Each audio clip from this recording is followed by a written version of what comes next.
Bendito Dios. Vamos a ir a la palabra del Señor. Estábamos estudiando, continuamos estudiando acerca de lo que el Espíritu Santo nos ha dado en estos días para estudiar, que tiene que ver con el propósito de Dios, con el plan de Dios, con el designio de Dios, con lo que Dios quiere que nosotros entendamos como pueblo, como instrumentos en sus manos, como remanente, y que se preserve el propósito de Dios, que se cuide el propósito de Dios. Dios nos ha hablado mucho de permanecer, de mantenernos, de que estemos permanentemente vigilando, como dice la palabra, velando y orando. Dijo el Señor Jesús a los discípulos: velad y orad para que no entréis en tentación. O sea, para no entrar en tentación, no caer en tentación. Velar y orar. Orar al Dios de los cielos para que el propósito de Dios se siga cumpliendo. Velar para que ese propósito se esté cumpliendo. Velar para que lo que Dios quiere hacer con su pueblo se cumpla tal cual como Él lo planificó, como Él lo estableció. Y sabemos que muchas veces es difícil para nosotros pues mantenernos, porque la tendencia natural de nosotros es cambiar, porque no nos gusta la rutina. Queremos cambiar, queremos la variedad, como el pueblo en el desierto que quería la variedad. No quería el mismo maná, maná, maná, maná y maná todo el tiempo, y el maná le estaba cansando.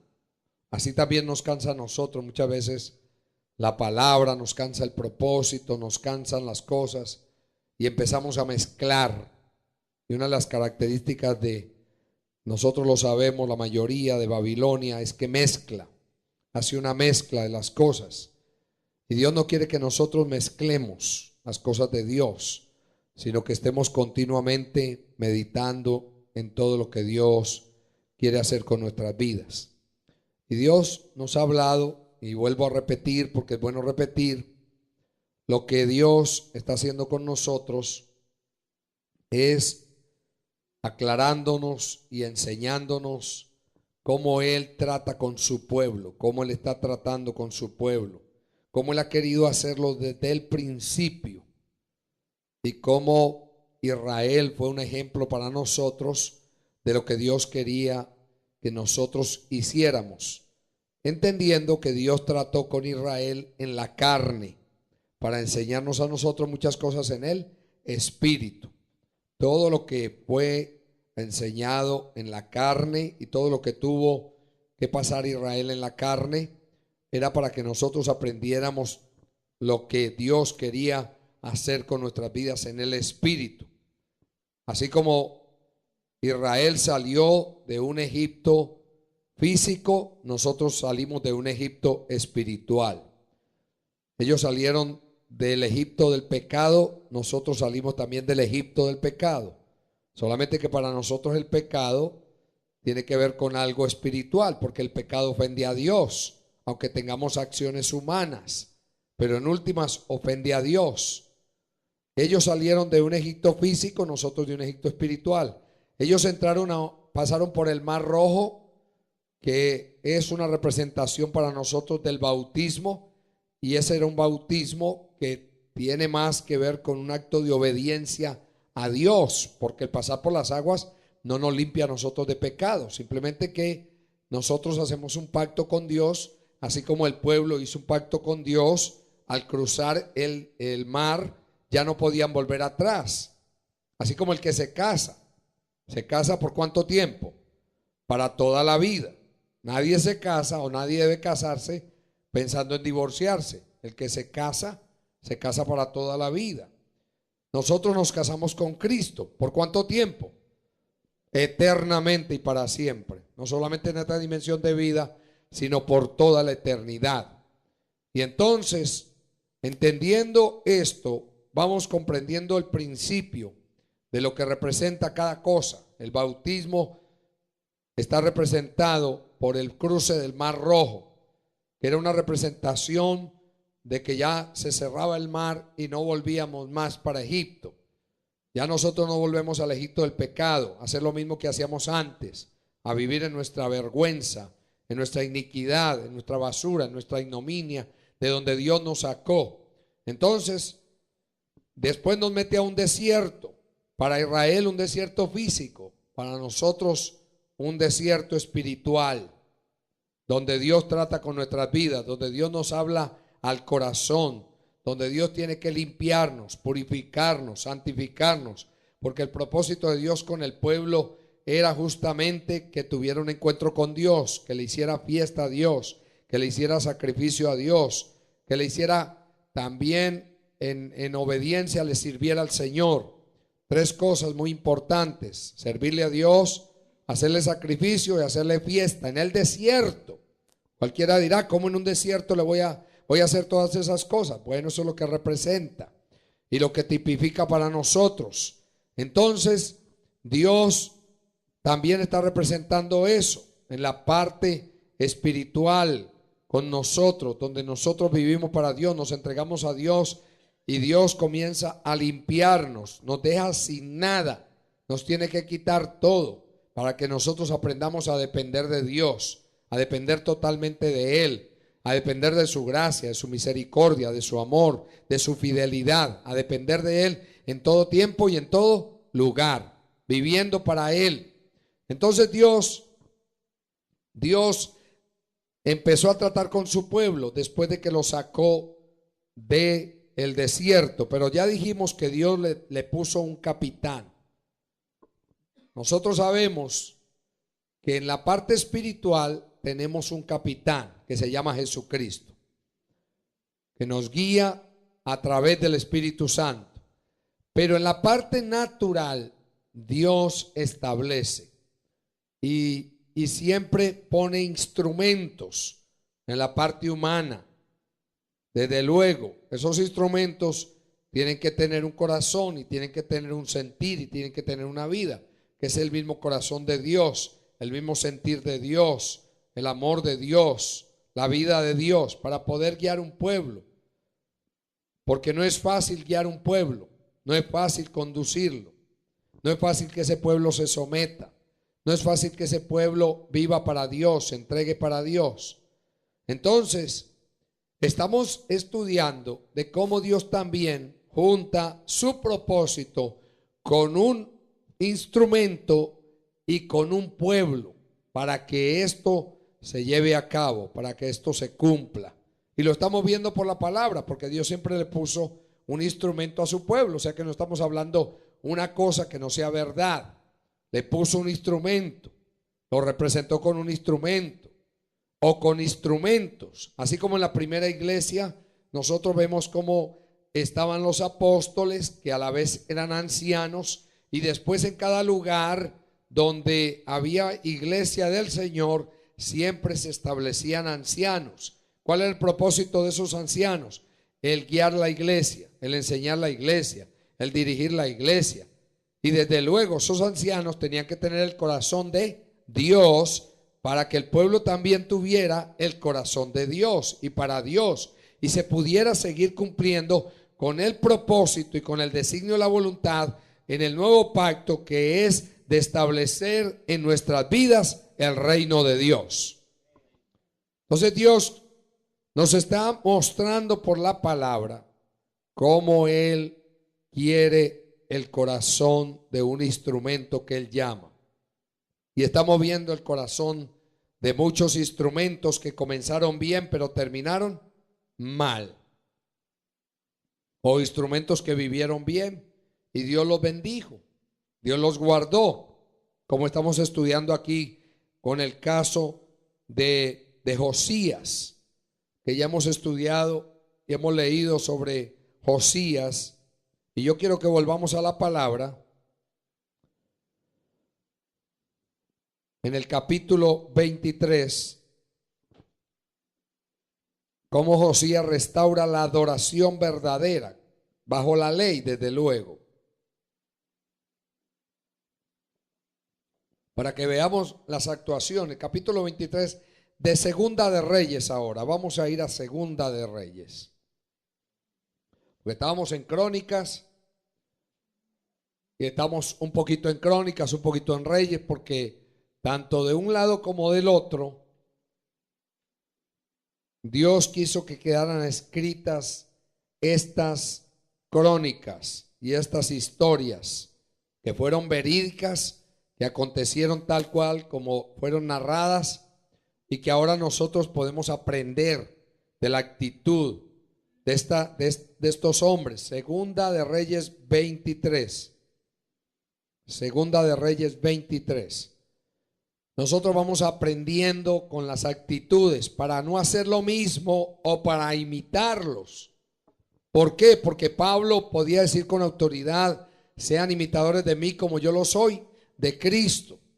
O sea que si yo encuentro algo en un hombre que sea bueno, conforme a Dios, conforme al plan de Dios, al carácter de Dios y al propósito de Dios, yo lo voy a imitar.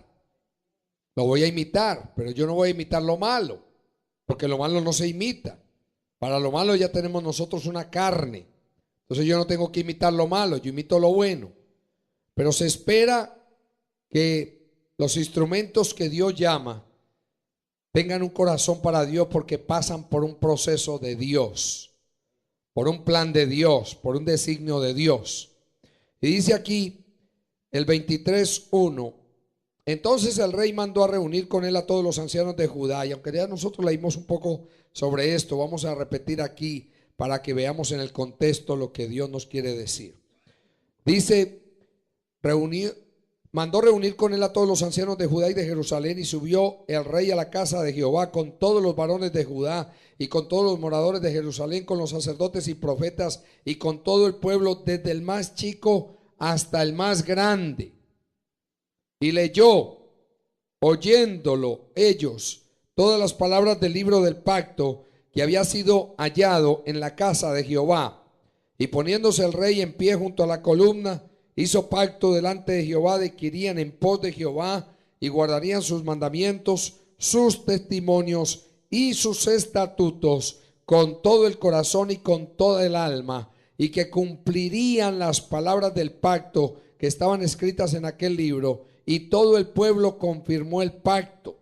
Entonces mandó el rey al sumo sacerdote Hilcías, a los sacerdotes de segundo orden y a los guardianes de la puerta, que sacasen del templo de Jehová todos los utensilios que habían sido hechos para Baal, para Acera y para todo el ejército de los cielos, y los quemó fuera de Jerusalén en el campo del Cedrón, e hizo llevar las cenizas de ellos a Betel. Y quitó a los sacerdotes idólatras que habían puesto. No entiendo eso. Imagínense, sacerdotes idólatras. ¿Cómo un sacerdote puede ser idólatra? Sacerdote de Dios. Así como nosotros. ¿Qué somos nosotros? ¿Y cuántas veces somos idólatras? Idolatramos tantas cosas que no es Dios, siendo sacerdotes. Y esto es lo que Dios pide del pueblo. Pide del pueblo. Nadie entiende esto. Cómo había sacerdotes idólatras. Y quitó a los sacerdotes idólatras que habían puesto los reyes de Judá, para que quemasen incienso en los lugares altos en las ciudades de Judá y en los alrededores de Jerusalén, y asimismo a los que quemaban incienso a Baal, al sol y a la luna. ¿Usted ve desde cuándo se adora el sol y a la luna? Hasta Israel adoraba el sol y la luna. Hasta Israel. Y a los signos del zodíaco, los horóscopos, y a todo el ejército de los cielos. Qué terrible. O sea que no es raro que uno vea a un cristiano hoy leyendo el horóscopo, a ver qué le dice el futuro. Dice aquí, hizo también sacar la imagen de acera fuera de la casa de Jehová, fuera de Jerusalén, al valle del Cedrón, y la quemó en el valle del Cedrón, y la convirtió en polvo, y echó el polvo sobre los sepulcros de los hijos del pueblo. Además derribó los lugares de prostitución idolátrica que estaban en la casa de Jehová, en los cuales tejían las mujeres tiendas para acera. E hizo venir todos los sacerdotes de las ciudades de Judá y profanó los lugares altos donde los sacerdotes quemaban incienso, desde Geba hasta Berseba, y derribó los altares de las puertas que estaban a la entrada de la puerta de Josué, gobernador de la ciudad, que estaban a la mano izquierda, a la puerta de la ciudad. Pero los sacerdotes de los lugares altos no subían al altar de Jehová en Jerusalén, sino que comían pan sin levadura entre sus hermanos. Asimismo profanó a Tofet, que está en el valle del hijo de Hinnom, para que ninguno pasase su hijo o su hija por fuego a Moloc. Quitó también los caballos de los reyes de Judá, que los reyes de Judá habían dedicado al sol a la entrada del templo de Jehová, junto a la cámara de Natán Melec, eunuco, el cual tenía a su cargo los ejidos, y quemó al fuego los carros del sol. Derribó además al rey los altares que estaban sobre la azotea de la sala de Acaz, que los reyes de Judá habían hecho, y los altares que habían hecho Manasés en los dos atrios de la casa de Jehová, y de allí corrió y arrojó el polvo al arroyo del Cedrón. Asimismo profanó el rey los lugares altos que estaban delante de Jerusalén, a la mano derecha del monte de la destrucción, los cuales Salomón, rey de Israel, había edificado a Astoret, ídolo abominable de los sidonios, a Quemos, ídolo abominable de Moab, y a Milcón, ídolo abominable de los hijos de Amón, y quebró las estatuas y derribó las imágenes de acera, y llenó el lugar de ellos de huesos de hombres. Igualmente el altar que estaba en Betel, y el lugar alto que había hecho Jeroboam, hijo de Nabat, el que hizo pecar a Israel, aquel altar y el lugar alto destruyó y lo quemó, y lo hizo polvo, y puso fuego a la imagen de acera. Hermano, ¿cuánto estaba derribando aquí? ¿Qué era lo que derribaba entonces este hombre? ¿Qué era lo que quitaba? ¿Qué era lo que quemaba? ¿Qué era lo que estaba haciendo? ¿Quitando qué? Todos los altares de idolatría del pueblo. Eso se llama tener un corazón ¿para quién? Para Dios. Cuando un líder comienza a quitar los altares de idolatría del pueblo. ¿Y qué es idolatría? Porque la gente a veces no entiende qué es idolatría. Porque la gente siempre piensa que idolatría es que yo tenga un pedacito de yeso en la casa, o un pedacito de madera, o una imagencita en la cartera. Si eso es idolatría, cualquiera lo entiende. Pero la idolatría está en el corazón. Todo lo que quita el lugar, el tiempo de Dios se llama idolatría. Todo lo que hace que yo me concentre en esa cosa o objeto o persona y que me quite la paz, ¿eso constituye qué? Idolatría. ¿Qué constituye? Idolatría. ¿Por qué? Porque nosotros no entendemos mucho qué es idolatría. Y mire usted como un líder, un instrumento, comienza a trabajar para quitar todos los lugares. Eso es tener un corazón para Dios, corazón entregado para Dios. Alguien que empieza a derribar dentro del pueblo todos los lugares altos, los lugares de adoración, que lleva el pueblo a Dios, que lleva el pueblo a adorar solamente a Dios, a honrar a Dios, a vivir para Dios. La mañana Dios nos hablaba de esto de la idolatría, porque nosotros muchas veces no entendemos qué es idolatría, y el pueblo que se le habla y se le habla y se le habla, y sin embargo nosotros somos tan idólatras que no entendemos, porque nos aferramos tanto, y la idolatría es tan sofisticada en el cristiano que no se ve. Hay cosas que son muy visibles, pero hay altares que están tan profundos en nuestro corazón que tienen que ser quitados, derribados totalmente. Todo lo que el hombre le rinde tributo, adoración. Dios nos daba el ejemplo, por ejemplo, del chisme, que la gente le gusta tanto, ¿verdad que sí? Porque el chisme no alimenta, pero entretiene. Entonces, cuando una persona se dedica al chisme, a hablar de los demás, a hablar mal y a hacer comentarios, qué difícil es, porque es una idolatría que tiene por eso. Pero mire usted, le está sirviendo a un espíritu que trae eso. Uno no le puede decir a la persona: usted le está sirviendo a demonios, porque la gente no entiende eso, no lo entiende. Sin embargo, chismeando, ¿a quién le está sirviendo? A los demonios, porque ¿quién trae eso? Un espíritu de chisme. Y esto en cualquier área de nuestra vida, en cualquier área.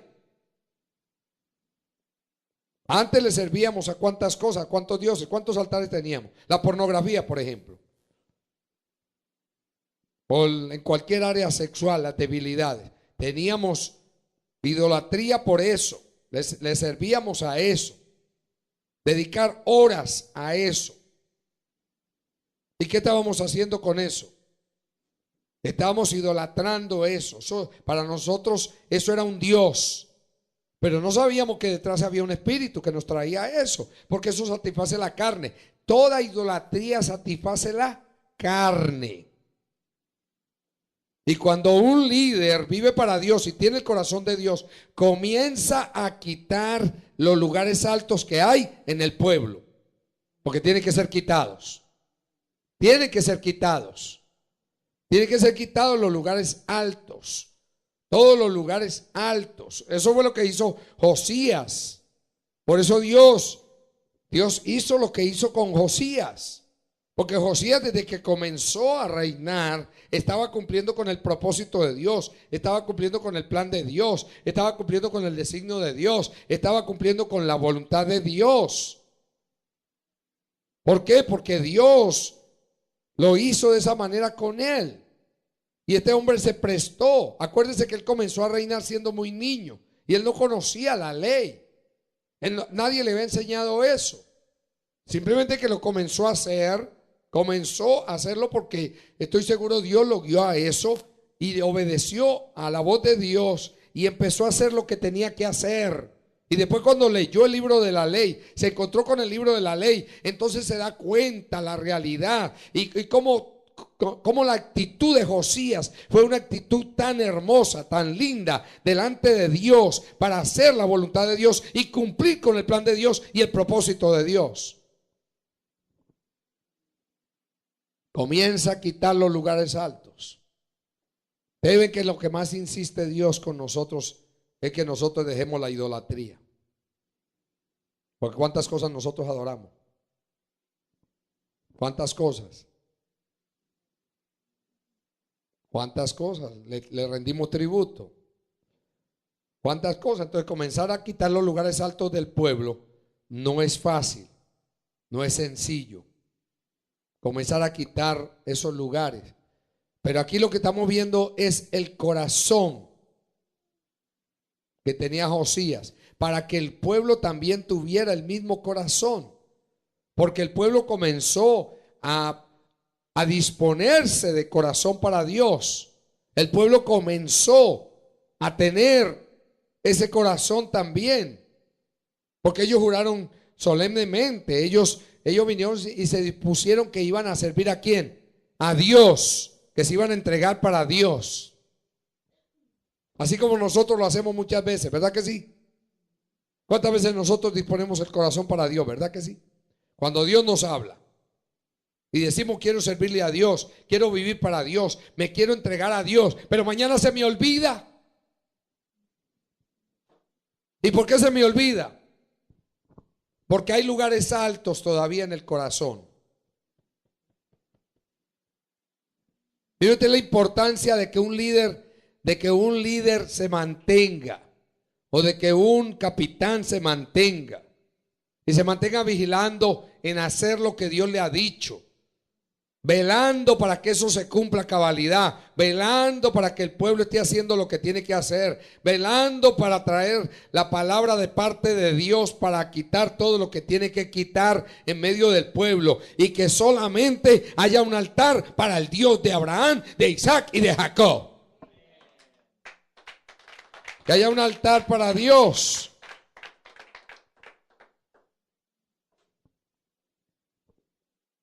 Dice aquí el 16: y se volvió Josías y viendo los sepulcros que estaban allí en el monte, envió y sacó los huesos de los sepulcros y los quemó sobre el altar para contaminarlo, conforme a la palabra de Jehová que había profetizado el varón de Dios, el cual había anunciado esto. ¿Usted se acuerda del profeta que fue a destruir los altares de Jeroboam, que le salió el profeta viejo, que le dijo, contradiciendo la palabra que Dios le había dado? Se refiere a eso, esa narración.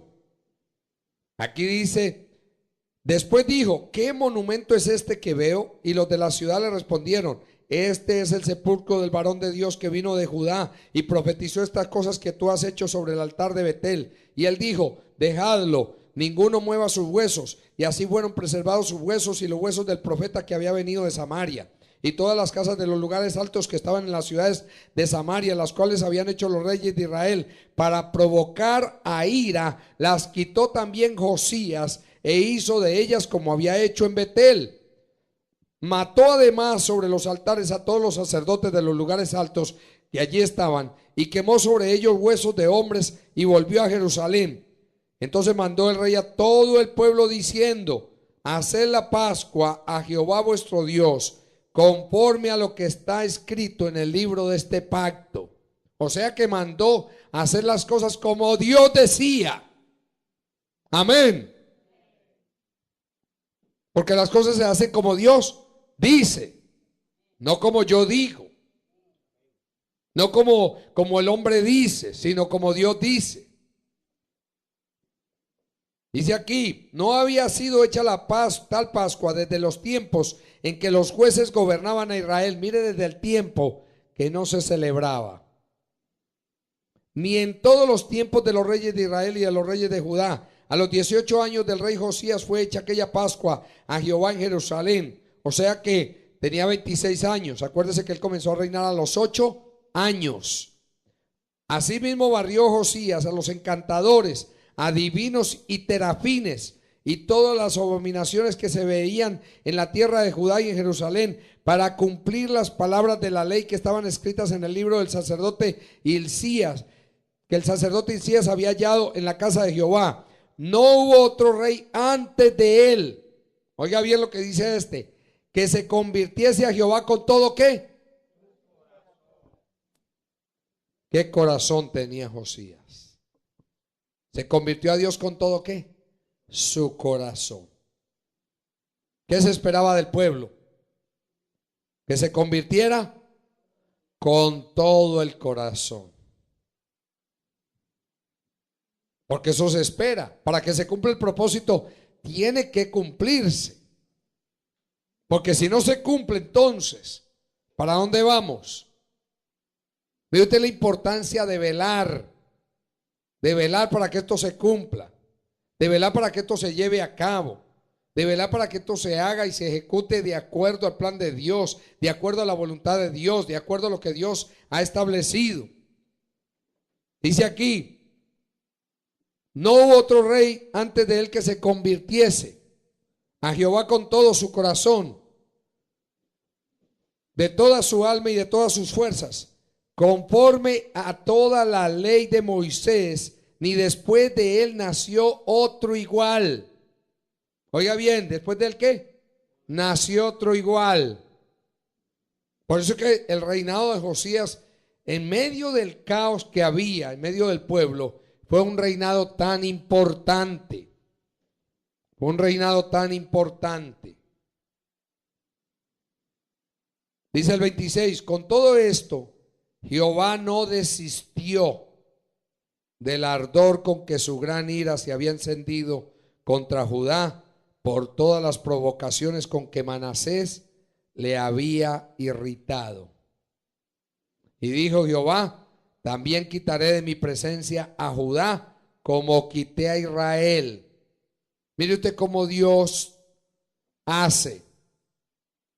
Mire usted cómo Dios hace. Que Dios, hermano, hace que no solamente Israel, que eran las 10 tribus, que ya había sido mandada a cautiverio, ahora Dios también manda a Judá por los pecados del pueblo. Mire usted por qué, porque en lugar de hacer que el nombre del Señor sea glorificado, su nombre era blasfemado entre las naciones. Y cómo Dios, hermano, le manda el juicio también al reino del sur, a las dos tribus, a Judá y a Benjamín. ¿Cómo le manda el juicio? Y aunque el propósito no es tanto estudiar esto, sino mirar el corazón de un líder, pero todas estas cositas nos tienen que servir a nosotros, porque cuando Dios comienza algo de nuevo, se espera que aquellos con quienes Dios comienza ese algo se presten para Dios, para el plan de Dios, para el propósito de Dios, para hacer la voluntad de Dios y ser también fieles a Dios. ¿Por qué? Porque Dios nos manda a ser ¿qué? Fieles. Nos manda a ser fieles. Nos manda a ser instrumentos en sus manos para que el propósito de Dios se pueda cumplir, para que el propósito de Dios pueda continuar. Así como hoy, que después de toda esta destrucción que ha habido y que todo el mundo estuvimos en un proceso de cautiverio, y Dios comienza y saca a un pueblo, saca instrumentos, saca un pueblo para que el propósito de Él se cumpla, saca un pueblo para que el plan de Él se lleve a cabo, saca un pueblo para que Dios pueda hacer resplandecer su gloria. Lo saca y está sacando, está añadiendo, está uniendo, está convocando en diferentes lugares de la tierra, está convocando para que ese propósito de Dios se lleve a cabo, para que el plan de Dios se cumpla tal cual como Dios lo estableció, tal cual como Dios lo planificó. Y aquí dice: con todo esto Jehová no desistió del ardón con que su gran ira se había encendido contra Judá, por todas las provocaciones con que Manasés le había irritado. Y dijo Jehová: también quitaré de mi presencia a Judá como quité a Israel, y desecharé a esta ciudad que había escogido, a Jerusalén y a la casa a la cual había yo dicho: mi nombre estará allí. O sea que Dios, ¿qué está haciendo aquí con esta palabra? Voy a borrar a estos también. Los voy a quitar. Ahora, cuando Dios quita todo, cuando Dios entrega a todo el mundo, como ha pasado con la iglesia de hoy, ¿qué espera Dios ahora que Dios ha comenzado un tiempo de restauración? ¿Qué espera Dios ahora? Es la pregunta. ¿Qué espera Dios de aquellos a quienes Dios les está encomendando la palabra? ¿Qué espera? ¿Qué espera Dios? ¿Qué espera Dios? Entonces, ¿cómo Dios quiere que haya un pueblo dispuesto para Dios? Que haya un pueblo entregado para Dios, pueblo sometido, así como los que Él está poniendo al frente, o los que Él ha puesto al frente, los que Él va a poner al frente. Porque Dios requiere fidelidad, porque Dios requiere que nosotros comencemos a quitar todo lo que es idolatría, porque el único que nos puede guiar a nosotros a mostrarnos y a guiarnos para quitar de nosotros todo lo que representa idolatría, el único que nos puede guiar a esa verdad se llama Espíritu Santo. Que el Espíritu Santo trate con nosotros. ¿Para qué? Para mostrarnos, para enseñarnos, y que Dios pueda cumplir así con el plan para el cual nos ha llamado, para el designio de su voluntad. Porque ya Dios nos ha hablado aquí de aspectos muy importantes sobre el plan de Él y sobre el propósito de Él. Y qué corazón tiene que tener un líder, qué corazón tiene que tener un instrumento que Él ha llamado, y un pueblo también. Dice aquí: los demás hechos de Josías y todo lo que hizo, ¿no está todo escrito en el libro de las crónicas de los reyes de Judá? En aquellos días Faraón Necao, rey de Egipto, subió contra el rey de Asiria al río Éufrates, y salió contra él el rey Josías, pero aquel, así que le vio, lo mató en Meguido. Mire usted cómo murió Josías, por meterse donde no debía. Y sus siervos lo pusieron en un carro y lo trajeron muerto en Meguido a Jerusalén, y lo sepultaron en su sepulcro. Entonces el pueblo de la tierra tomó a Joacás, hijo de Josías, y lo ungieron y lo pusieron por rey en lugar de su padre. Ya vino el reemplazo de Josías. Josías salió a defender enemigos que no debió haberlo hecho. Y dice el 31, de 23 años era Joacás cuando comenzó a reinar y reinó 3 meses en Jerusalén. Solamente 3 meses. El nombre de su madre fue Hamutal, hija de Jeremías de Libna, y él hizo lo malo ante los ojos de Jehová conforme a todas las cosas que sus padres habían hecho. A los otros padres, mire que aquí no habla de David, no citó a David, para que nosotros veamos, hermano, el corazón. Ya hemos aprendido bastante de David y cómo actuó David, cómo caminó David. Y dice, y lo puso preso Faraón Necao en Ribla, en la provincia de Amad, para que no reinase en Jerusalén, e impuso sobre la tierra una multa de 100 talentos de plata y 1 de oro. Entonces Faraón Necao puso por rey a Eliaquín, hijo de Josías, en lugar de Josías su padre, y le cambió el nombre por el de Joacín, y tomó a Joacás y lo llevó a Egipto y murió allí. Y Joacín pagó a Faraón la plata y el oro, mas hizo avaluar la tierra para dar el dinero conforme al mandamiento de Faraón, sacando la plata y el oro del pueblo de la tierra, que de cada uno según la estimación de su hacienda, para darlo a Faraón Necao. Este comenzó a ser tributario del rey de Egipto. De 25 años era Joacín cuando comenzó a reinar, y 11 años reinó en Jerusalén. El nombre de su madre fue Zebuda, hija de Pedaías de Ruma, e hizo lo malo ante los ojos de Jehová, conforme a todas las cosas que sus padres habían hecho. Mire usted, como las herencias, como los reyes, no se podía cumplir el propósito de Dios, no se podía cumplir el plan de Dios, no se podía cumplir el designio de Dios, porque solamente se subían al trono para hacer lo malo. O sea, ¿cómo yo voy a capitanear a un pueblo para hacer lo malo, para hacer lo indebido, para hacer lo incorrecto, para hacer lo que no debo de hacer? ¿Cómo yo voy a capitanear ese pueblo? ¿A dónde lo voy a conducir? Al desastre. Y mire usted cómo estos reyes después de Josías, ninguno hizo conforme a lo que hizo Josías. Josías hizo conforme a lo que David hizo. Estos hicieron conforme a lo que hicieron sus padres. Usted ve cómo cita ahí la palabra.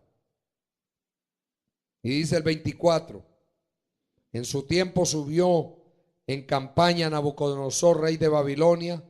Joacín vino a ser su siervo por 3 años, pero luego volvió y se rebeló contra él.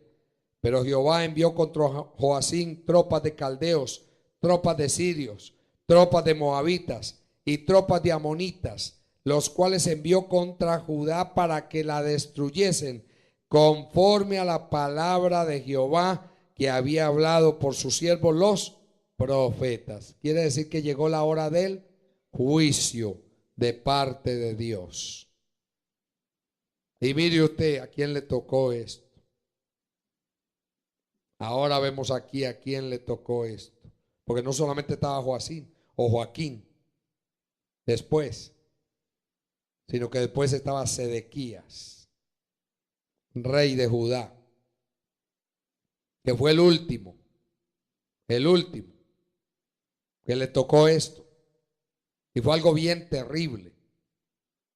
Y aquí vemos nosotros algo bien importante, mi hermano, porque hay algo que nosotros no meditamos mucho y que generalmente por nuestra naturaleza humana nosotros no lo pensamos mucho, aunque por la palabra está advertido, y mucha gente a veces pelea y tiene conflictos con el enemigo, pero en realidad, si la iglesia entendiera, y lo tiene que entender, que nuestra lucha no es contra carne ni sangre, sino contra potestades, contra principados, contra huestes de maldad, contra gobernadores de las tinieblas, contra ejércitos de autoridad. Las cosas que Dios, hermano, nos muestra a nosotros por la palabra, de cómo Dios trabaja. ¿Por qué? Porque el antiguo pacto es un pacto de letra, con enemigos naturales, con promesas materiales, con una ley, hermano, que era conforme a la letra, no conforme al espíritu. Pero el nuevo pacto es un pacto de espíritu, con enemigos espirituales, con promesas espirituales, aunque tengamos las materiales, y que en ninguna manera, hay una ley espiritual y que en ninguna manera, hermano, tiene que ver con lo físico, aunque trasciende a lo físico. ¿Por qué? Porque el vivir la vida espiritual trasciende a dar un testimonio físico, un testimonio natural. Y mire usted cómo Dios usa a los enemigos cuando un pueblo no vive para Dios y no se entrega a Dios y no hace lo que tiene que hacer. Si todo el pueblo desde el principio hubiera comenzado a derribar los lugares altos en cada generación, así como Dios ha tomado ahora esta generación, ¿qué tenemos que hacer los que estamos al frente?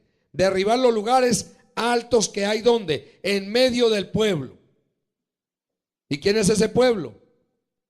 ¿Quién es? Parece que no se oye. ¿Cuántos lugares altos hay en nosotros? ¿Usted ve la importancia? Cuando un pueblo se dispone para Dios y se entrega a Dios, y el líder o el capitán o el que Dios ha puesto, que no lo ha puesto para ser rey, simplemente ellos se pegaban del título del rey, de que eran reyes, y hacían en aras de ser reyes lo que les daba la gana. Vivían como querían. ¿Cómo que el pueblo de Dios está capitaneado con alguien que no tiene el corazón de Dios?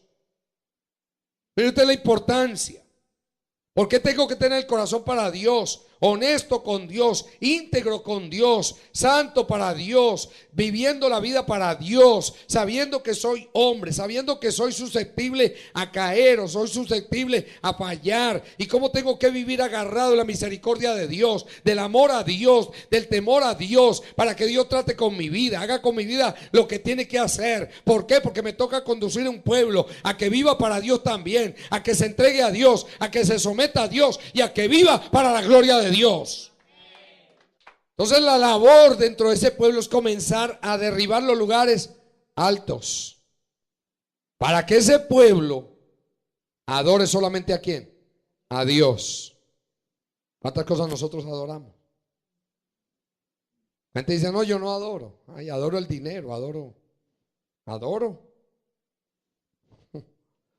tantas cosas. ¿Cuántas cosas son mi vida?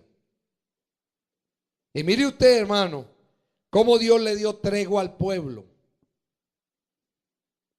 Pasaron reinados y reinados hasta que Dios dijo: ya, hasta aquí.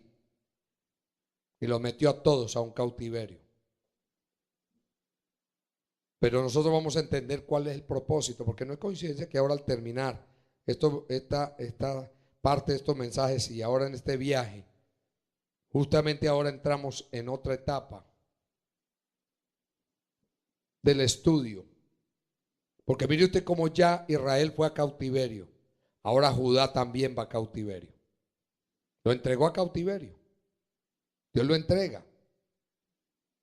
Y Dios comienza un nuevo tiempo. Lo mandó 70 años. Le dio 70 años de sentencia. Le dijo 70 años, ya Israel estaba en cautiverio, pero ahora Judá le habla por boca de Jeremías y le habla. 70 años le designa a Dios de cautiverio. Y después lo saca y le dijo: cuando se cumplan los 70, yo te visitaré y despertaré sobre vosotros mi buena palabra. Dice el Señor: mi buena palabra, porque yo sé los pensamientos que tengo acerca de vosotros, pensamientos de bien y no de mal, para daros el fin que esperáis. En otras palabras, yo le voy a despertar mi buena palabra sobre ustedes. 70 años, probablemente muchos murieron en Babilonia, entraron a Babilonia y se murieron. Otros nacieron en Babilonia, ellos no habían conocido otra cosa sino Babilonia, y nacieron allá en Babilonia, y estaban ahí hasta el día que salieron. Y ahí Dios comienza a trabajar, a hacer algo con ese pueblo.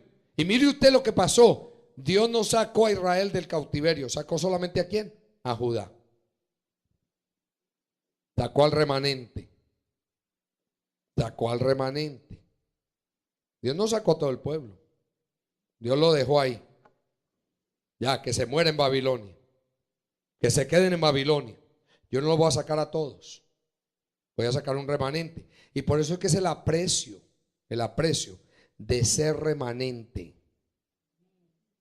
El pensar que somos remanente. Y cuánta disposición tenemos que tener, tanto, hermano, aquellos que Dios está levantando para ir al frente, como también todo el pueblo. Cómo tiene que haber una disposición en el corazón, hermano, porque esto no es simplemente por ver la verdad o conocer la verdad. Esto hay que entenderlo más allá, hermano, porque si nuestra lucha no es contra carne ni sangre, hermano, ¿qué sería de nosotros que Dios nos vuelva a entregar en manos de espíritus? Si yo no me someto a Dios ahora que tengo la oportunidad, ¿qué será que Dios me vuelva a entregar? Porque ¿qué le pasó a este pueblo? No fue entregado en manos de espíritus. Mire usted todas las potestades que vinieron, todos los enemigos. Pero Jehová, ¿quién fue el que envió? Jehová envió los enemigos. Ya a nosotros no nos mandan enemigos físicos. ¿Qué nos manda? Enemigos espirituales. Por eso la gente no entiende, hermano, cómo la iglesia está invadida de todos esos espíritus. Porque uno lo ve haciendo cosas, uno dice, pero ¿cómo puede un cristiano hacer eso? ¿Cómo ese pastor puede decir eso? ¿Cómo esa autoridad? ¿Cómo ese hombre que vivió en otro tiempo la palabra ahora le salen por la boca esas cosas? ¿Cómo puede pasar eso? Pues pasa, porque están entregados a espíritus. Y aunque en teoría, hermano, lo sabemos, sin embargo no lo entendemos. Y yo tengo que saber que Dios es real, hermano, que Dios es real, que yo con Dios no puedo jugar, que yo puedo jugar con un tiempo con Dios, pero no todo el tiempo. Aquí le vino el juicio a Judá, le llegó la hora. Y aunque Josías se comportó a la altura, sin embargo Dios dijo, aún por eso yo no te voy a librar. Yo no te voy a librar. Yo te voy a mostrar. Y mire usted cómo las descendencias fueron pagando las consecuencias. Las consecuencias, así como nosotros podemos pagar las consecuencias por estos niños. Podemos pagar las consecuencias por estos niños. ¿Y por qué Dios nos manda a nosotros a someternos, a vivir para Él, a entregarnos a Él? Y no es una amenaza, es que yo no tengo alternativa. O sirvo a Dios o sirvo a Baal. O vivo para Dios o no vivo. Yo no puedo vivir, ya hemos dicho, a medias tintas. Yo no puedo vivir, hermano, ahí, que si soy, no soy. Y un día sí soy y mañana no soy. Hoy estoy arrepentido y hoy vivo para Dios. Yo me entrego a Dios y mañana me olvido. Porque la idolatría no me deja. Y ese es el problema. Idolatría. El problema del pueblo era ese. Mire usted cómo Dios le mandó los enemigos. Pero Jehová envió contra Joacim tropas de caldeos. Caldeos, que son los babilonios. Tropas de sirios, tropas de moabitas y tropas de amonitas. Por eso es que sitian, rodean.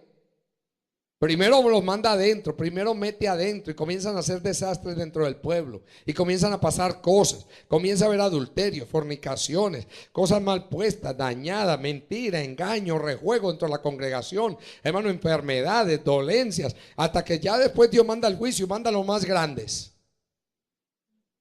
Y se los lleva. Y no hay alternativa. Se lo lleva. Por eso es que una persona a veces trata de salir y no puede. Trata de dejar eso y no puede. Porque ya está cautivo. Amén. Ya está cautivo. Y nosotros no cogemos esto en serio, hermano. Pensamos que Dios está jugando. Ay, un mensaje más, un mensaje más.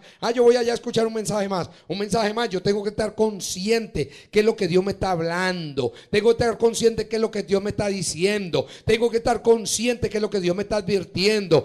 ¿Para qué Dios me lo advierte? ¿Para qué? Hermano, yo a veces me maravillo. ¿Cuántos años estoy escuchando palabra y palabra y palabra? Y yo no sé qué es lo que Dios me está diciendo. ¿Cómo yo no voy a entender qué Dios me está diciendo? ¿Qué Dios me está advirtiendo? ¿Para qué me lo está advirtiendo? ¿Qué Dios me está mandando a decir, hermano? Porque yo no veo el mundo espiritual. El único que me puede guiar por el mundo espiritual es Jehová Dios de los ejércitos. Nadie más. Nadie más. De resto yo soy un ciego. Por eso es que el pueblo se puso a estudiar los horóscopos y a estudiar al zodíaco y a estudiar todo. Mira desde el tiempo que viene todo esto. Esto no es de ahora. Porque la gente quiere saber el futuro y quiere conocer por dónde camina y qué hace. Y yo tengo, hermano, aquí entonces la oportunidad de o ser guiado por Dios o ser guiado por los demonios. Le mandó tropas de amonitas, los cuales envió contra Judá para que la destruyesen conforme a la palabra de Jehová que había hablado por su siervo los profetas. Usted ve cuando llega destrucción a un pueblo, Porque la gente a veces se queda sorprendida. ¿Y por qué pasó esto? ¿Y por qué pasó lo otro? Y se lo atribuyen al pecado de un hombre ahí que cometió un adulterio. Pero es que no fue el hombre allá, el líder que cometió el adulterio. Eso no fue. Ya Dios había entregado. Ya los enemigos habían entrado hacía tiempo. Habían destruido las doncellas, habían destruido los jóvenes, habían destruido por toda parte, hermano. Habían hecho destrucción de todo tipo. Y el pueblo no sabía que estaba cautivo ya, que ya dentro del pueblo estaban los enemigos. ¿Por qué? Porque nosotros no vemos los demonios, vemos gente, pero no vemos demonios. Usted se encuentra con personas que le hablan, usted no sabe si es un demonio que le está hablando, porque no lo discierne. El que aprende a discernir sabe de dónde viene la voz. Dice aquí: ciertamente vino esto contra Judá por mandato de Jehová. ¿Quién dio el mandato? Ay, ¿quién es el que capitanea el pueblo? ¿No es Jehová? Pero ¿por qué un líder tiene que capitanear conforme al corazón de Dios? Conforme al plan de Dios, conforme al designio de Dios. Dice aquí: por mandato de Jehová, para quitarla de su presencia, por los pecados de Manasés y por todo lo que él hizo. Asimismo, por la sangre inocente que derramó, pues llenó a Jerusalén de sangre inocente. Jehová, por tanto, no quiso perdonar los demás hechos de Joacim, y todo lo que hizo no está escrito en el libro de las crónicas de los reyes de Judá. Y durmió Joacim con sus padres, y reinó en su lugar Joaquín su hijo. Y nunca más el rey de Egipto salió de su tierra, porque el rey de Babilonia le tomó todo lo que era suyo, desde el río de Egipto hasta el río Éufrates. O sea que Babilonia se impuso aún sobre Egipto. Mire usted cómo Dios comenzó a hacer juicio, porque a veces no entendemos los procesos, porque ha pasado esto y se lo atribuimos a esto o a lo otro. Y a veces a la gente que viene con conciencia tratando de arreglar y de acomodar, o de decir por qué no hacen así o por qué no hacen así. Si Jehová tiene el control, si Dios tiene el control. ¿Y por qué Dios está llevando un pueblo a que se limpie, a que se lave, a que se purifique, a que se santifique, a que no sirva más a otros dioses, sino que hagamos solamente un altar para Jehová, el Dios de Israel? Aleluya. ¿Usted cree que con mentira y rejuego y engaño nosotros estamos haciendo un altar para Dios? Con engaño no vamos para ninguna parte, ni con mentira, ni con cosas chuecas, torcidas. Dice aquí: de 18 años era Joaquín. Aquí viene ahora Joaquín, cuando comenzó a reinar, y reinó en Jerusalén 3 meses. Mire usted cuántos reinados y qué duración. El nombre de su madre fue Neusta, hija del Natán de Jerusalén, e hizo lo malo ante los ojos de Jehová, conforme a todas las cosas que había hecho su padre. En aquel tiempo subieron contra Jerusalén los siervos de Nabucodonosor, rey de Babilonia, y la ciudad fue sitiada. Vino también Nabucodonosor, rey de Babilonia, contra la ciudad. ¿Quién fue el que vino ahora? Nabucodonosor. Ya no vinieron los pueblecitos por ahí, ahora viene el grande. Ahora viene el pez grande. Vino también Nabucodonosor, rey de Babilonia, contra la ciudad, cuando sus siervos la tenían sitiada. Entonces salió Joaquín, rey de Judá, al rey de Babilonia, él y su madre, sus siervos y sus príncipes y sus oficiales, y lo prendió el rey de Babilonia en el 8º año de su reinado.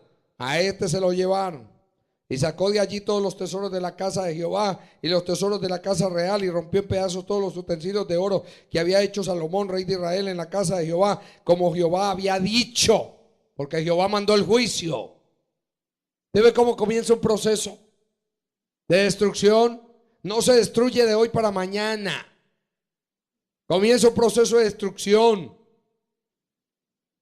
Y llevó en cautiverio a toda Jerusalén, a todos los príncipes, a todos los hombres valientes, hasta 10,000 cautivos, y a todos los artesanos y herreros. No quedó nadie, excepto los pobres del pueblo de la tierra. Asimismo llevó cautivos a Babilonia a Joaquín, y a la madre del rey, a las mujeres del rey, a sus oficiales y a sus poderosos de la tierra. Cautivo los llevó de Jerusalén a Babilonia. A todos los hombres de guerra, que fueron 7,000, y a los artesanos y herreros, que fueron 1,000, y a todos los valientes para hacer la guerra llevó cautivos al rey de Babilonia, o el rey de Babilonia. Y el rey de Babilonia puso por rey en lugar de Joaquín a Matanías, su tío, y le cambió el nombre por el de Sedequías. Él puso un rey y dice, de 21 años era Sedequías cuando comenzó a reinar, y reinó en Jerusalén 11 años. El nombre de su madre fue Hamutal, hija de Jeremías de Libna, e hizo lo malo ante los ojos de Jehová conforme a todo lo que había hecho Joacim. Vino pues la ira de Jehová contra Jerusalén y Judá hasta que los echó de su presencia, y Sedequías se rebeló contra el rey de Babilonia. Empezó a hacerle guerra al rey de Babilonia, a no querer someterse a Babilonia, cuando ya estaba cautivo con Babilonia. Ya habían venido las primeras deportaciones, ya habían venido los primeros juicios, ya habían entrado primero los enemigos, ya habían hecho desastres, montones de desastres. Y por eso es que vemos que esto ha sido un proceso. Los que han pasado en otros lugares, hermano, hemos visto, los que hemos pasado, hemos visto cómo ha venido un proceso para caer allá a ese lugar. Pero esto nos tiene que servir a nosotros como un ejemplo, para nosotros saber qué corazón es el que tiene que tener a alguien que Dios pone a dirigir, y un pueblo que está siendo dirigido. ¿Y por qué el pueblo, Dios le está demandando que se someta, que viva para Dios, que se entregue a Dios, que se someta a Dios? ¿Por qué? Porque tener el privilegio de tener los ojos abiertos, hermano, es un privilegio que no lo tiene todo el mundo. Tener la verdad de Dios, tener el conocimiento de Dios, eso no lo tiene todo el mundo. Eso solamente aquellos a quienes Dios se los da, a quienes Dios se lo entrega. ¿Para qué se lo entrega? ¿Para qué se lo da? Dice aquí entonces el 25, capítulo 25: aconteció a los 9 años de su reinado, en el mes 10º, a los 10 días del mes de Nabucodonosor, rey de Babilonia, vino con todo su ejército contra Jerusalén, y la sitió y levantó torres contra ella alrededor. Y estuvo la ciudad sitiada hasta el año 11 del rey Sedequías. Mire usted cuánto tiempo estuvo ahí, hermano. ¿Al cuánto tiempo? A los 9 años, hasta el año 11, 2 años sitiada la ciudad. Y Sedequías estaba reinando. Y Sedequías decía: no me someto al rey de Babilonia, cuando ya el juicio estaba dado. O sea que ahí no había ya alternativa. Por eso cuando Dios mandaba la palabra de los profetas, las mandaba con un propósito. La mandaba para advertir, así como Dios nos advierte a nosotros. Porque Dios nos advierte. Dios nos está diciendo, hermano, nos está advirtiendo, nos está diciendo: hagan lo recto, hagan lo bueno, vivan para mí, sométanse a mí. Yo no estoy jugando con ustedes. Nosotros pensamos que Dios está jugando con nosotros. Nosotros pensamos que esto, no, que no pasa nada. Yo vivo la vida cristiana, no, yo tengo mis proyectos, yo tengo mis planes, yo sigo viviendo mi vida como la estoy viviendo, y hago lo que yo voy a hacer. Yo voy a hacer lo que yo quiero hacer, lo que yo puedo hacer. Yo voy a conseguir un mejor trabajo, yo voy a irme para acá, me mudo aquí, voy para allá, y yo hago mis planes y hago mi vida. Y no estoy pensando, hermano, que Dios está ahí y que yo fui llamado de Dios, hermano, para tener los ojos abiertos y para formar parte de un remanente que Dios dejó libre después de toda esta cautividad, después de toda esta destrucción, después de todo este proceso. Yo formo parte de ahí, y yo tengo que apreciar esto y valorar esto y decirle al Señor: enséñame, Dios, yo quiero tener el corazón tuyo, Señor. Yo quiero tener el corazón que tú quieres que yo tenga, Señor Padre, porque yo no quiero vivir para otra cosa. Yo quiero vivir para la gloria de tu nombre. Hermano, Dios no nos habla a nosotros por hablarnos. Yo muchas veces digo: Señor, ¿qué nos pasa a nosotros? Hoy estamos bien y mañana mal. Hoy somos y mañana no somos. Hoy nos disponemos y mañana no. Nos olvidamos. Dios no está jugando. Dios no juega.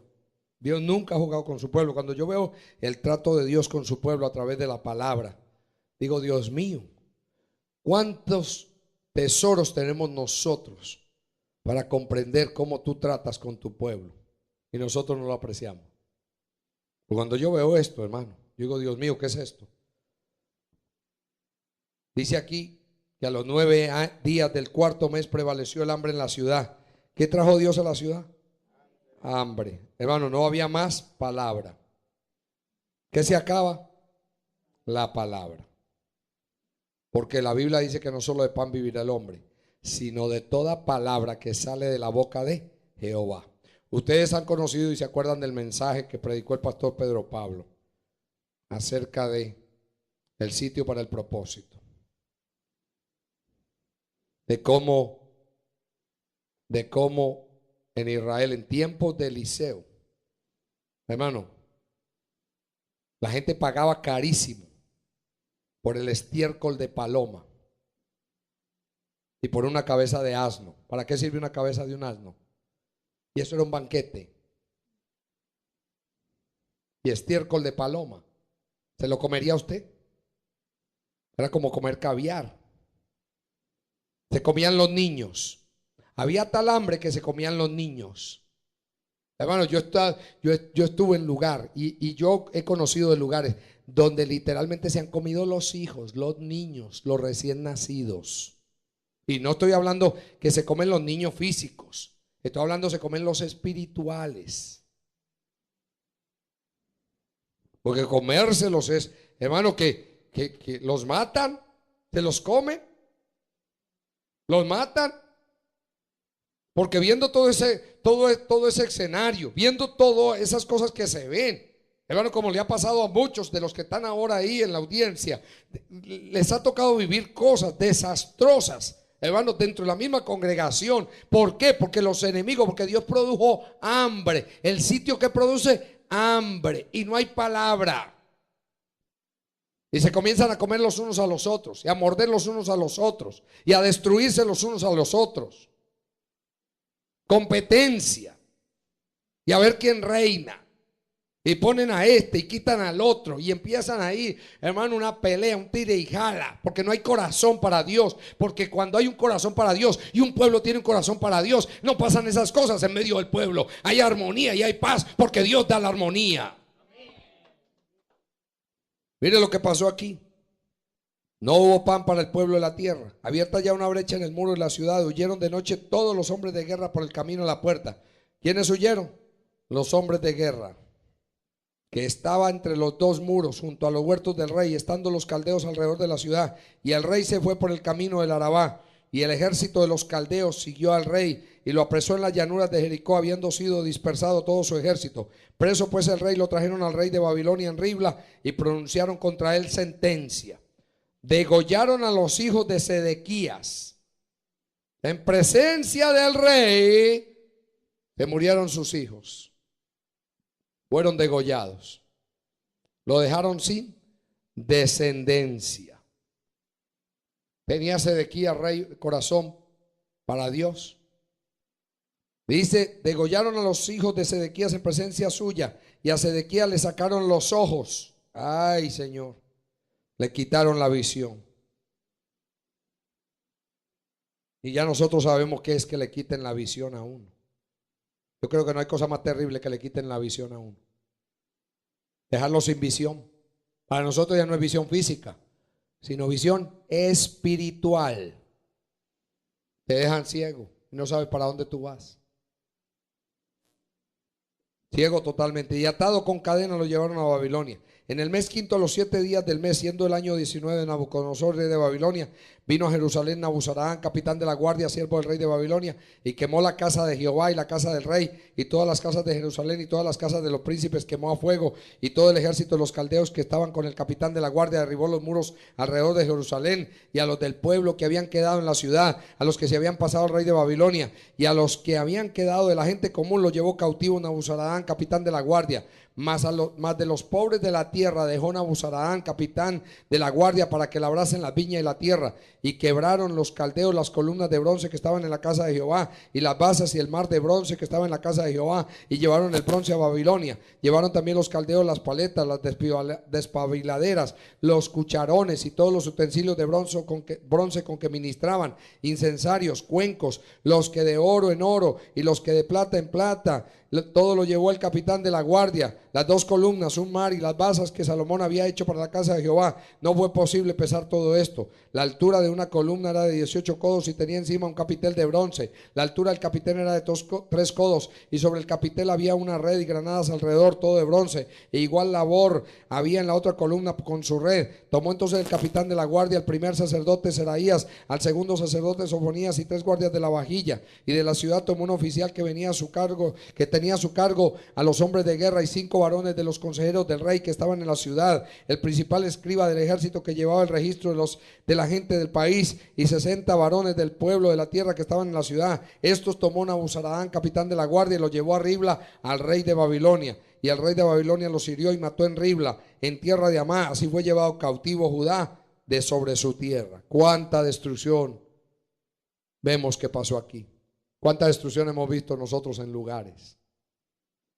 Y no nos sirve esto de ejemplo. Yo a veces digo, Dios mío, no nos sirve a nosotros lo que hemos vivido. Porque el que no lo ha vivido no sabe.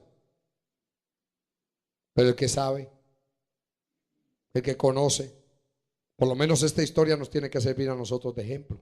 Que Dios no juega. ¿Dios no qué? No juega. Dios advierte. Dios advierte. ¿Por qué advierte, hermano? Porque Dios quiere que nosotros sepamos que vivimos un mundo espiritual. Porque ahí está donde está el problema.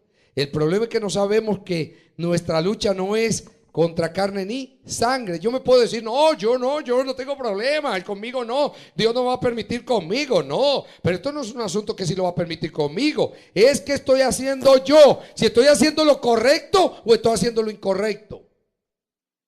Si estoy haciendo lo que Dios me dice o estoy haciendo lo que me da la gana.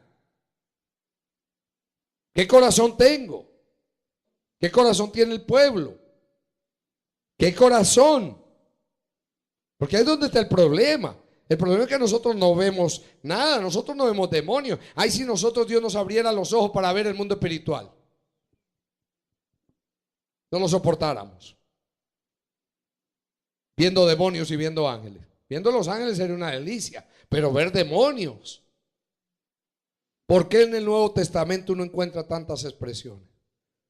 Dice hermano que él anda como león rugiente buscando a quien devorar, al cual resistir firmes en la fe.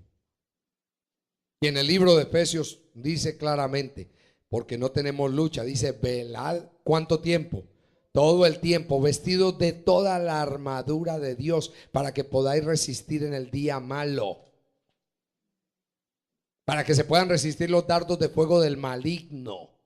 Porque el enemigo está tirando dardos, a ver a quién le pega, a ver a quién le da, a ver qué hace, hermano. Porque esto pasa individualmente y esto pasa como cuerpo pasa.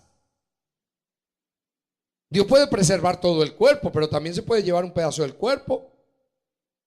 Porque es mejor entrar manco o cojo o ciego, que no todo el cuerpo sea tirado en el fuego. Como pasó con Ananías y Zafira, que por engaño, ¿qué le pasó? Fueron galardonados, ¿verdad? No los mató el Espíritu Santo.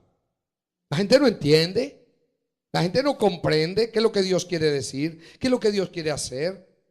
Esto no es meter miedo, es simplemente saber una realidad. Dios no nos está metiendo miedo leyéndonos todo esto, todas estas historias, cómo pasaron, por qué Dios entregó. Vemos todos esos hombres que Dios les dio honra de estar en un reinado, de dirigir el pueblo. ¿Qué corazón tenían? No tenían el corazón de Dios. Se esperaba que el pueblo de Dios tuviera capitanes o tuviera reyes o tuviera lo que fuera, llámese como se llame, capitán. Ahora en el nuevo pacto puede ser anciano, pastores, no importa cómo se llame. Lo que importa, hermano, qué corazón se tiene para capitanear el pueblo, qué corazón se tiene para dirigir al pueblo, qué corazón se tiene para poder guiar a ese pueblo. ¿Cuál es el corazón? ¿Y por qué Dios, hermano, está llevándonos a nosotros a su corazón y a vivir una vida de integridad, sin mentira, sin engaño, sin rejuego? Sea nuestro hablar sí, no, lo demás del diablo procede. Hacer las cosas como se deben de hacer, decir las cosas como se deben decir. Porque ¿qué sentido tiene, hermano? Doble vida, hipócrita, mentirosa, aparente. ¿Qué sentido tiene?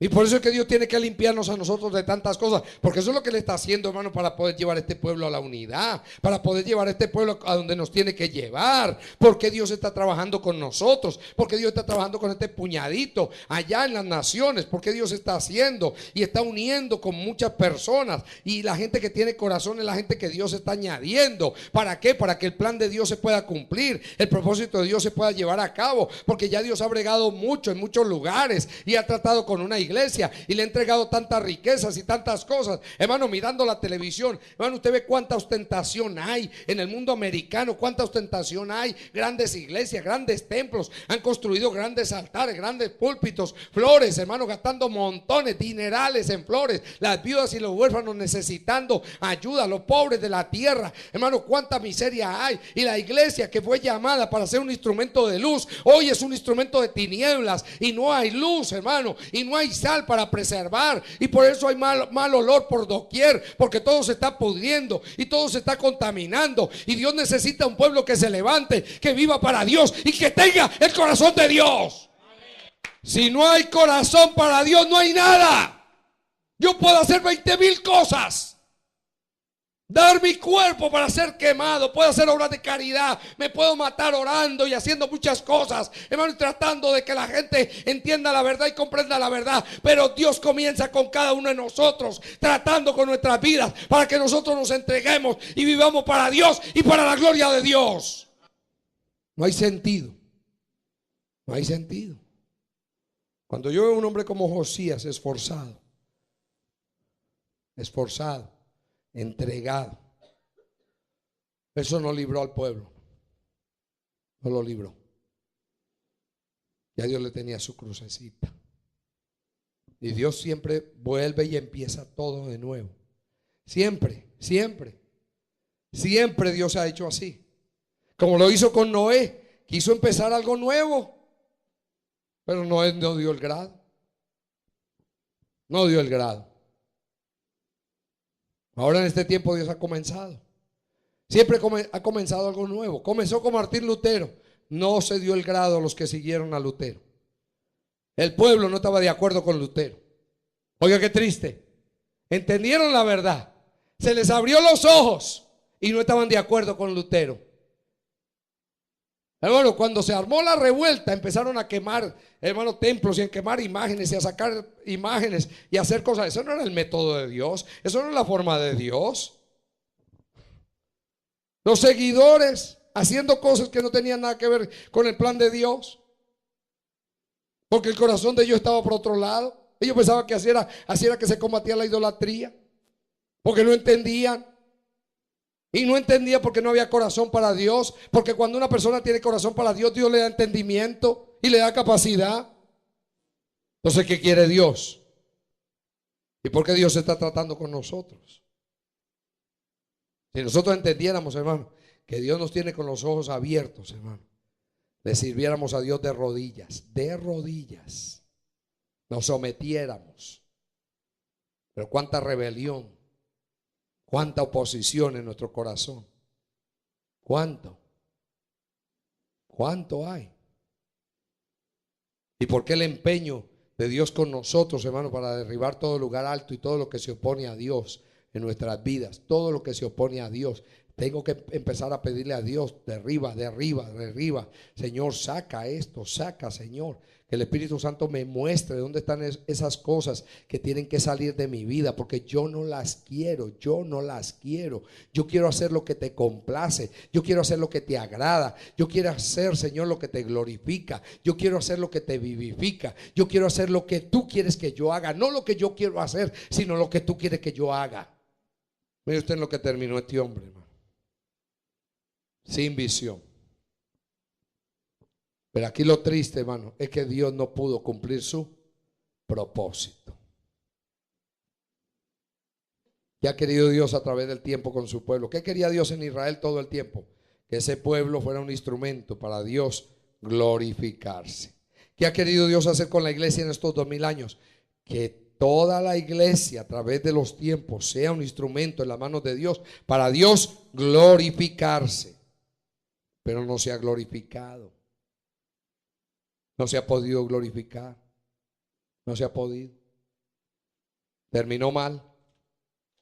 Termino aquí diciendo: tomó entonces el capitán de la guardia, el primer sacerdote Seraía, el segundo sacerdote Sofonía y 3 guardas de la vajilla. Y termina ahí el 21 diciendo: el rey de Babilonia los hirió y mató en Ribla en tierra de Amás, y fue llevado cautivo Judá de sobre su tierra. Y al pueblo que Nabucodonosor, rey de Babilonia, dejó en tierra de Judá, puso por gobernador a Gedalías, hijo de Aicán, hijo de Safán. Y oyendo todos los príncipes del ejército, usted ve que quedó un pueblo, que Dios dejó un pueblo. Ahora sí dejó ese pueblo, ¿por qué lo dejó?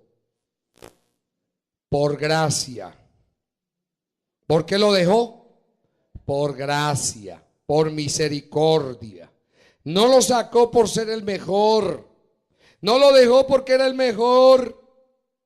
Como mucha gente piensa: no, yo fui librado porque yo era mejor, yo era muy bueno. Dios vio que yo era medio bueno y por eso me sacó. Ojalá así fuera. Pero Dios no deja a nadie por ser medio bueno. Cuando Dios libra a alguien, lo libra por su gracia y por su bendita misericordia.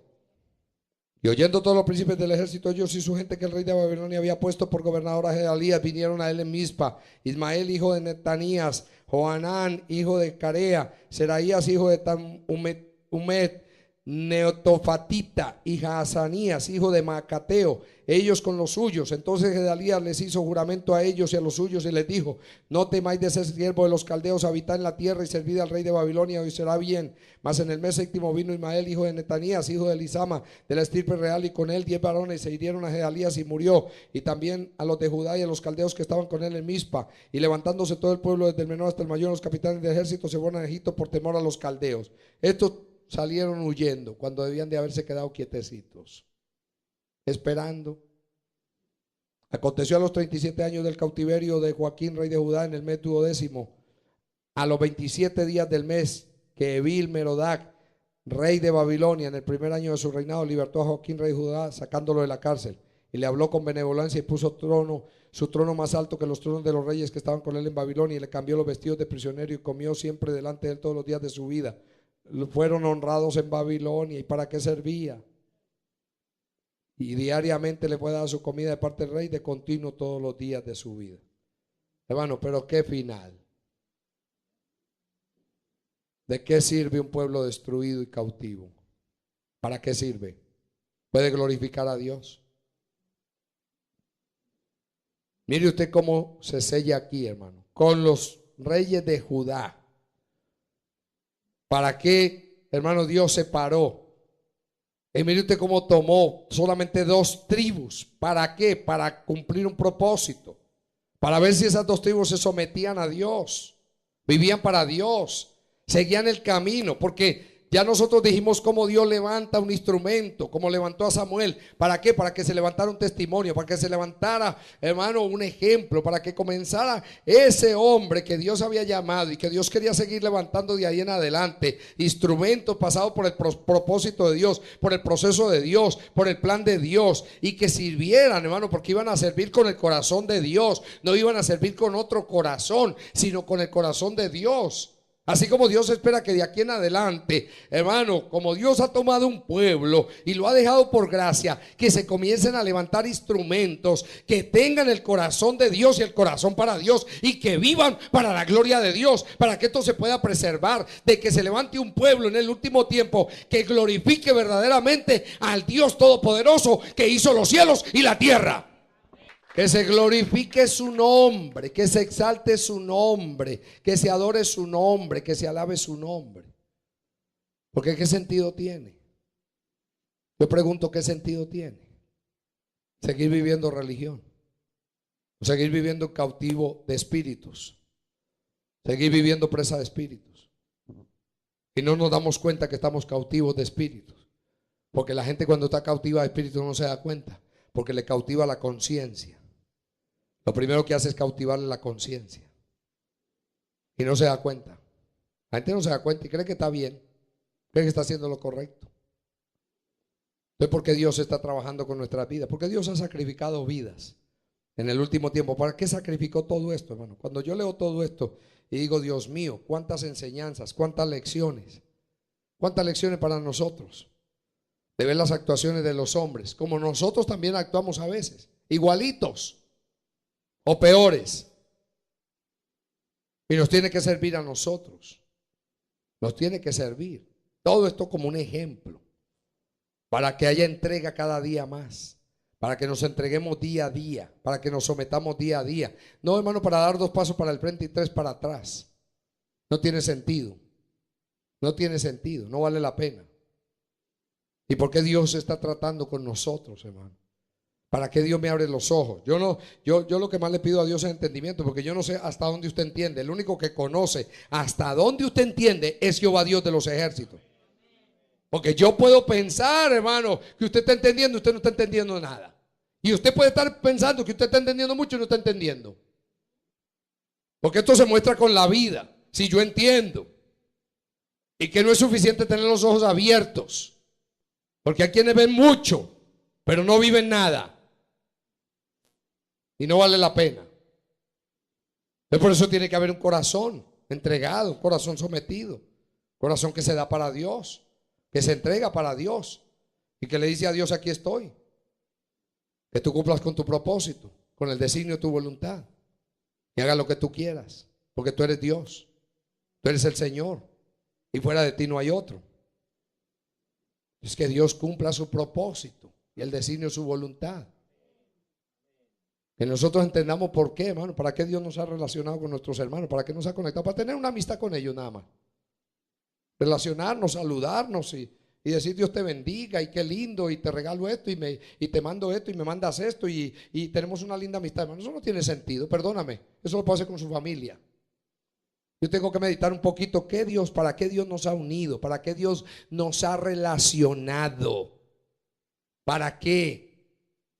¿Cuál es el sentido de lo que Dios está haciendo? ¿Para qué Dios ha elegido un remanente en las naciones? ¿Para qué Dios está tratando con nosotros en las naciones? ¿Qué es lo que Dios quiere hacer con nosotros en las naciones?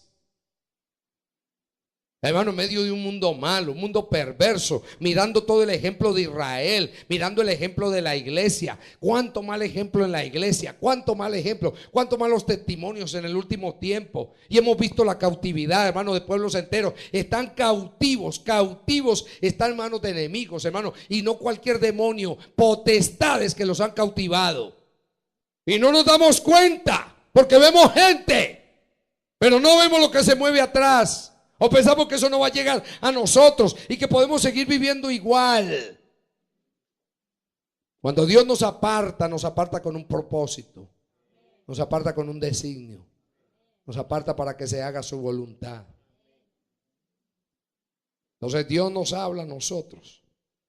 Hemos comenzado el proceso para que dispongamos el corazón para Dios, nos entreguemos para Dios. Le pidamos a Dios que nos ayude.